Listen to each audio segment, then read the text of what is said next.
Nang dumating ang mga United States, made na F-16 sa Ukraine noong Agosto 2000 at 24 nagsimulang bumalik ang digmaan na sinimulan ng Russia. Di man magic na bala ang F-16, nagbigay ito ng opsyon sa Ukraine para depensahan laban sa tuloy-tuloy na missile at drone attacks ng Russia. Sa paglipas ng panahon at habang dumarami ang mga F-16 na dumarating, nagsimula ring gamitin ng Ukraine ang mga Western jet nito para umatake sa mga posisyon ng Russia. Alam ng Russia na kayang magdulot ng malaking pinsala ng Western jet sa kanilang tropa sa Ukraine. At may parating na naman sa Ukraine. Nagulat si Vladimir Putin sa tulong ng Sweden sa Ukraine dahil magsisimula ng manggulo ang Gripen fighter jet sa mga tropa ng Russia. Noong Setyembre 29 iniulat ng Kyiv Post na kinumpirma ni Lieutenant General Ivan Havrilyuk, Deputy Defense Minister ng Ukraine, na malapit nang dumating sa Ukraine ang mga Gripen fighter jet mula Sweden. Walang ingranding pahayag si Havrilyuk tungkol sa pagdating ng mga jet na ito. Sa halip, palihim niyang ipinahiwatig na tama ang tinatahak ng isang reporter mula sa British Broadcasting Corporation Ukrainian Edition sa mga tanong na ibinabato nito tungkol sa mga paparating na fighter jet ng Ukraine. Maingat at mailap si Havrilyuk sa panayam na iyon. Unang tinanong ng British Broadcasting Corporation reporter si Havrilyuk kung kailan darating at ilan ang matatanggap na bagong Western fighter jet sa Ukraine. Sumagot si Havrilyuk ng paligoy-ligoy at sinabing, "Sige, kapag nakita mo silang lumilipad sa Ukraine, maiintindihan mo." Nakakaintriga ang sagot na nagpapakita ng pag-iwas ni Havrilyuk magbahagi ng detalye sa mga plano ng Ukraine laban sa Russia. Kung mas maraming alam ang Russia, mas mababawasan ang bisa ng paggamit ng Ukraine ng mga fighter jet. Lalo na kung may depensa ang Russia laban dito. Gayunpaman, patuloy na maingat na nagtatanong ang reporter ng British Broadcasting Corporation matapos kumpirmahin ni Havrilyuk na inaasahan ng dumating ang mga bagong jet. Tinanong ng reporter kung ang ibig sabihin ng Deputy Defense Minister ng Ukraine ay makakakuha sila ng F-16 Mirage ng Pransya, Gripen, o lahat ng ito sa perpektong mundo. Ang sagot ni Havrilyuk ay nagpapahiwatig na ito nga ang huli. Dahil ang sinabi lang niya sa reporter ay, "Praktikal na tama ang binanggit mong mga pangalan. Pero hindi ko na idedetalye kung kailan, alin." Ang bahagi tungkol sa tamang pagbabanggit ng mga pangalan ang sinasabi ng Kyiv Post na dapat nating bigyang pansin. Sabi ng outlet, halos katumbas na nito ang pagkumpirma ni Havrilyuk na tama ang listahan ng mga paparating na fighter jets na binanggit ng reporter sa kanyang tanong. At dahil kasama ang Gripen sa listahang iyon, iisa lang ang ibig sabihin nito. Parating na sa Ukraine ang fighter jet ng Sweden. Matagal na itong hinintay, pero hindi sa inaakalang dahilan. Hindi pa dumarating sa Ukraine ang Gripen. Hindi dahil ayaw ng Sweden, kundi dahil tumanggi ang Ukraine noong una itong inalok. Noong 2024 iminungkahi ng Sweden na magbigay ng Gripen, ayon sa Aerospace Global News. Matapos ang isang pagsusuri, kinailangan tumanggi ng Ukraine dahil abala ito sa paghahanda para sa pagdating ng F-16. Hindi ito kaso ng Ukraine na ayaw sa mga Gripen. Alam ng Ukraine na abala sila sa bagong F-16 program at sa pagsasanay ng kanilang mga piloto para magamit ng maayos ang mga bagong jet mula United States. Kung magdadagdag pa sila ng fighter jet, mas lalong magkakakomplikasyon. Dapat tapusin muna nila ang F-16 program bago mag-focus sa Gripen. Kinumpirma ni Tobias Billström, dating ministro ng Ugnayang Panlabas ng Sweden, ang sitwasyon noon. Sabi ni Billström, napagdesisyonan ng Ukraine na sobra kung parehong F-16 at Gripen ang gagamitin nilang fighter jets. Sinabi niya na makatuwiran ang desisyon base sa mga alok ng F-16 na natanggap ng Ukraine. Dapat nating tandaan na binigyan ang Ukraine ng pagkakataon makatanggap ng F-16 fighter mula sa NATO. Makatuwiran na gusto ng Ukraine sanayin ang mga piloto nila sa jet na may mas matatag na supply ng airframes kaysa Gripen. Maganda ang tugon ng Sweden. Imbes na masaktan sa pagtanggi, sinabi nitong maghahanap ito ng ibang paraan para matulungan ang Ukraine gamit ibang sandata at tulong militar. Isang taon na mula nang mangyari ang pagtangging ito. Simula Agosto 2024 ginagamit na ng Ukraine ang F-16 at sanay na sila sa eroplanong pandigma ng Amerika. Pagsapit ng Enero 2025, isang piloto ng Ukraine ang nakabasag ng world record sa dami ng cruise missiles na napabagsak sa isang F-16 sortie 6 ang naitabla niya sa isang misyon. Tapos na ang F-16 program, particular ang pagsasanay ng mga piloto, kaya posible nang baguhin ng Ukraine ang sagot nito tungkol sa Gripen. Ngayon, oo na ang sagot nila. Ang oo na iyon ay dumating noong Setyembre nang magsimula ang mga pag-uusap sa pagitan ng Ukraine at ng mga European na kapartner nito tungkol sa ilang mga jet. Noong Setyembre 22 iniulat ng Kiev Post ang mga pag-uusap at binanggit ang focus sa Eurofighter Typhoon jet. Gayunpaman, binanggit din nito na kinumpirma ng Defense Minister ng Ukraine na si Rustem Umerov na may mga pangako o konsultasyon para sa Gripen na kasalukuyang isinasagawa. Kahit maingat ang sagot tungkol sa Gripen, gaya ng deputy niya, malaki ang pahayag ni Umerov na may totoong pangako. Hindi makakapagbigay ng pangako ang Sweden kung tatanggihan ng Ukraine ang alok nitong mga Gripen. Ang pangakong nagawa ay patunay na pumayag na ang Ukraine at darating na ang Gripen. Matutuwa ang Ukraine na makuha ang jet na ito. Naging laman ng balita ang Gripen bago pa kinumpirma ni Havrilyuk na kabilang ito sa mga jet na paparating sa Ukraine. Iniulat ng Euromaidan Press noong Setyembre 26 na muling nilalapit ng Russia ang kanilang fighter jet sa hangganan ng NATO airspace bilang bagong taktika. Sa pagkakataong ito, ang bansang Baltic na Lithuania ang tinarget ng Russia. 5 jet ng Russia ang lumapit sa airspace ng Lithuania bilang isang hakbang na layuning magsilbing banta at pang-udyok sa NATO. Ang 5 jet na pormasyon ay binubuo ng 3 MiG-31 gaya ng ipinadala ng Russia sa Estonia noong Setyembre at sinamahan ng isang Su-30 at Sukhoi 35. Lumalaki ang banta pero hindi naglakas loob ang Russia na ipasok ang mga jet sa airspace ng Lithuania. Nagbabala ang Poland sa Russia na babarilin na ang susunod na Russian jet na papasok sa NATO airspace. Kinumpirma na ng NATO ito na malalaman mo kung papanoodin mo ang aming video tungkol sa bagong banta ng NATO. Sa halip na sugalin ang galit ng NATO, inilabas ni Putin ang kanyang mga jet sa Lithuania. Ikinukwento namin ito dahil malamang naisip nyo rin, dapat tumugon ng NATO sa Russia gamit ang mga fighter jet. At ginawa nila ito sa pamamagitan ng pagpapadala ng mismong eroplanong pandigma na sinasabi ngayon ng Ukraine na malapit na nilang matanggap mula sa Sweden. Nagpadala ang NATO air policing sa Lithuania ng Hungarian Gripen jets para tukuyin at i-escort palayo ang Russian fighter jets mula sa Lithuania. Patunay ito ng tiwala sa jet ng Sweden. Kung walang tiwala ang NATO laban sa fighter ng Russia, iba sana ang ipinadala nila. Hindi nila ginawa iyon. Hinarap ng Gripen ang Russia sa pinakabagong paglabag sa himpapawid at matagumpay na pinaalis ang mga jet ng Russia. Ngayon, ang jet na ito ay paparating na sa Ukraine. Siyempre, ito ay nagtatanong kung ano talaga ang makukuha ng Ukraine. Wala pa tayong sagot dito. Walang ibang detalye na ibinigay si Havrilyuk. Hindi natin alam kung anong version ng Gripen ang matatanggap ng Ukraine. At hindi rin natin alam kung ilan sa mga Swedish jet na ito ang paparating na sa bansa. May ugnayan na ang Ukrainian at Swedish Air Forces dahil kinumpirma ng Ministry of Defense ng Ukraine noong Mayo na makakatanggap sila ng tulong mula sa Saab para i-upgrade ang ilang Soviet-era jet nila.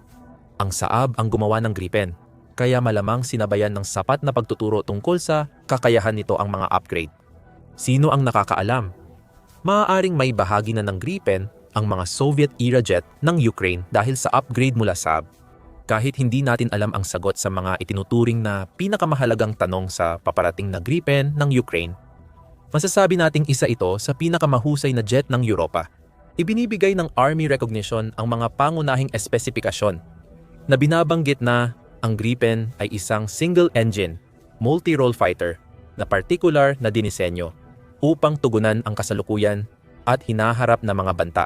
Ang ipinadala ng Rusya malapit sa Lithuania ay kasalukuyang banta sa Gripen sa arsenal nila. Dapat kayang harapin ng Ukraine ang anumang ilalabas ng Rusya sa malapit na hinaharap. Maraming matalinong disenyo ang Gripen, ngunit ang pinakatampok ay ang advanced nitong aerodynamic na ayos. Ang eroplano ay may close-coupled canard, delta configuration, at digital flight control system na nagbibigay sa Gripen ng mataas na liksi sa ere. Ang jet na ito ay ginawa para mangibabaw sa dogfight at maghatid ng bala sa mga target sa lupa. Isa ang Gripen sa pinaka-versatile na jet pagdating sa bala ngayon. Kung makakapagbanggit ka ng anumang missile o bomba na compatible sa NATO na dinisenyo para sa mga fighter jet, malaki ang posibilidad na compatible dito ang Gripen. Mahalaga ito para sa Ukraine dahil magagamit nila halos lahat ng bala mula sa European at American na kaalyado. Kaya matitiyak nilang maiaangkop ang mga darating na Gripen sa operasyon. Karaniwang armas ng Gripen ay air intercept missile, SAM-RST air intercept missile, 100 at 20 at Skyflash missiles. Pwede ring itong lagyan ng Mark 82 bomba BK, 70 cluster bomb, guided bomb unit, 12 at RBs sa S, 15 anti-ship missile. May 27M Mauser high-energy na baril ang jet na may automated radar guidance para matiyak madaling makalak ang piloto sa target. Hindi ito ang jet na gustong makalaban ng mga piloto ng Russia.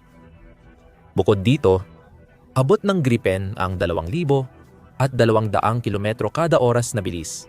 Katumbas iyon ng 1,300, 67 milya kada oras o mga Mach 1.8. Hindi lang maliksi ang Gripen, mabilis din ito.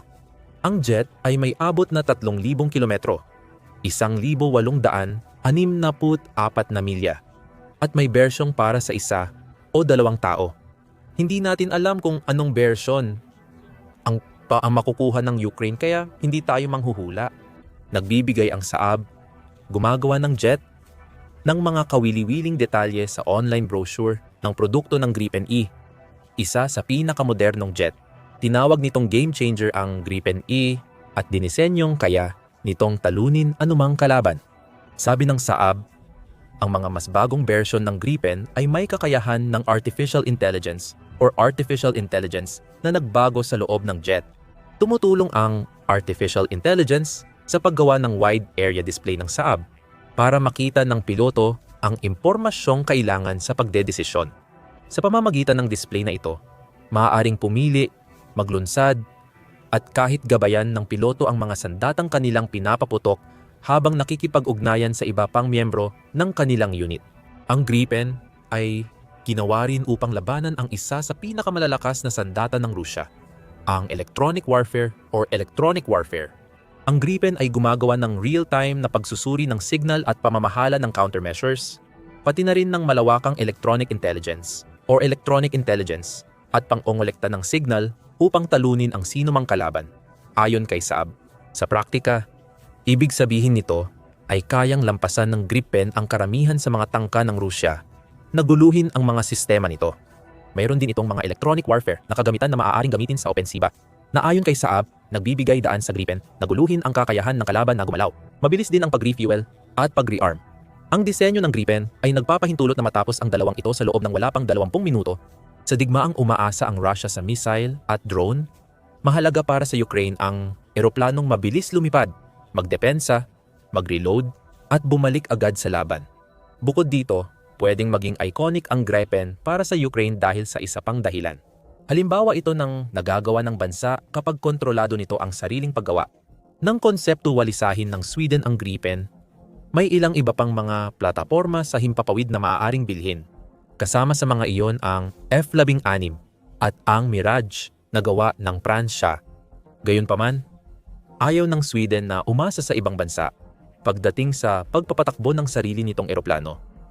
Kaya nagpasya itong gumawa ng sarili gamit ang Gripen sa tulong ng pondo ng Estado noong 1,900 at 80 nagtayo at pinaunlad ng Saab ang eroplano. Kaya nakagawa sila ng jet na kayang makipagsabayan sa mga ika-4 na henerasyong fighter jet ngayon. Naranasan din ng Ukraine ang katulad na paglalakbay.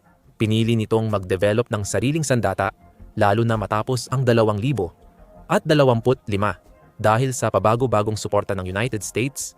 Ang Gripen ay simbolo ng kung ano ang kayang makamit ng isang bansa kapag pinili nitong sundan ang sarili nitong landas.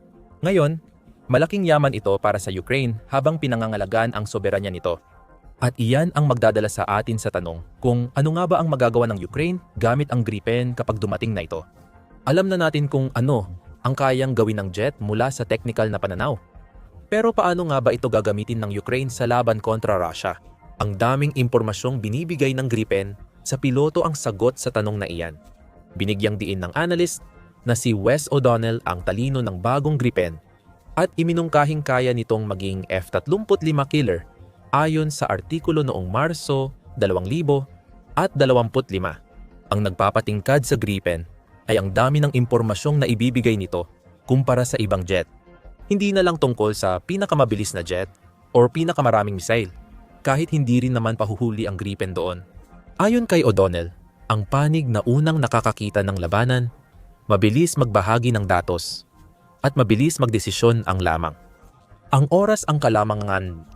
Sa mundong ilang milisegundo, ang kaibahan ng tagumpay at pagbagsak, mahalaga ang tuloy-tuloy na datos.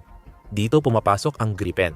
Ang pagsasama ng detection, artificial intelligence at pagbabahagi ng impormasyon ay dahilan kung bakit ang Gripen ay isa sa pinakamagaling na fighter jet para sa Ukraine.